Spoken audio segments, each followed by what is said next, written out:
வணக்கம், டாக்டர் புவனேஸ்வரன் பேசுகிறேன்.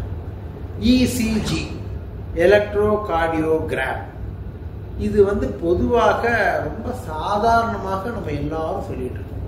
ஆனால் அந்த இசிஜியினுடைய பேசிக் அல்ல அதனுடைய பூர்வாங்கம் என்ன, அது எப்படி அப்படிங்கிறதுக்கு ஒரு சின்ன விளக்கம். ஏன்னா இது பொதுவாக சாதாரணமாக இப்போ எந்த ஒரு மருத்துவமனைக்கு போனாலும் இசிஜி இருக்கிறாங்க.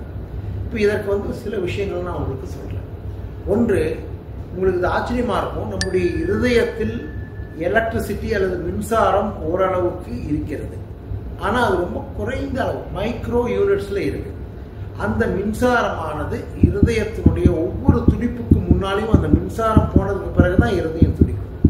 இதை ஒரு லீட்ஸ் என்று சொல்லக்கூடிய அந்த மின்சாரத்தை கவரக்கூடிய, மின்சாரத்தை கிரகிக்கக்கூடிய அந்த எலக்ட்ரோட்ஸ்ன்னு சொல்லுவோம்.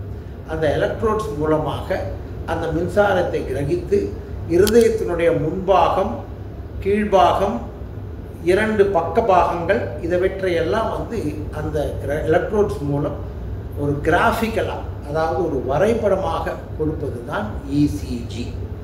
அப்போ இந்த இசிஜி அப்படிங்கிறது இருதய மின்சாரத்தை வரைபடமாக காட்டக்கூடிய ஒரு கருவி. இப்போ இதில் என்னன்னா, இது 100 வருஷங்களாக இருந்துட்டு இருக்கு. வில்லியம் ஐன்ஸ்டீன் ஒரு விஞ்ஞானி தான் இதை முதல்ல கண்டுபிடிச்சார். நீங்கள் சொன்னால் ஆச்சரியப்படுவீங்க. அப்போ முதல்ல கண்டுபிடிச்ச இசிஜி மிஷினே இந்த மாதிரி ஒரு பெரிய ஒரு ரூம் அளவுக்கு இருந்துச்சான். இப்போ பார்த்தீங்கன்னா ஃபோன்லேயே நமக்கு இசிஜி எடுக்கக்கூடிய அளவுக்கு வந்துடுச்சு.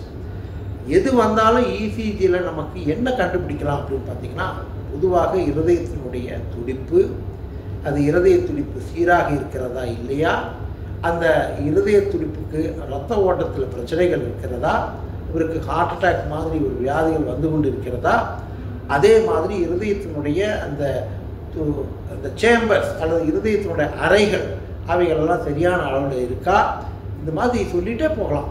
ரொம்ப சாதாரணமாக ஒரு 75 ரூபாய் அல்லது 100 ரூபாய் செய்யக்கூடிய ஒரு இசிஜியான அந்த பரிசோதனையில் நமக்கு கிடைக்கக்கூடிய விஷயங்கள் ஏராளம்.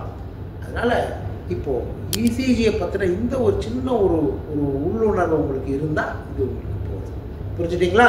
அதனால் இனிமேல் யாராவது உங்களுக்கு இசிஜி அப்படின்னு சொன்னால் அதை பற்றி எனக்கும் தெரியும் என்று உங்களுக்கு சொல்ல தெரிய வேண்டும். வணக்கம்.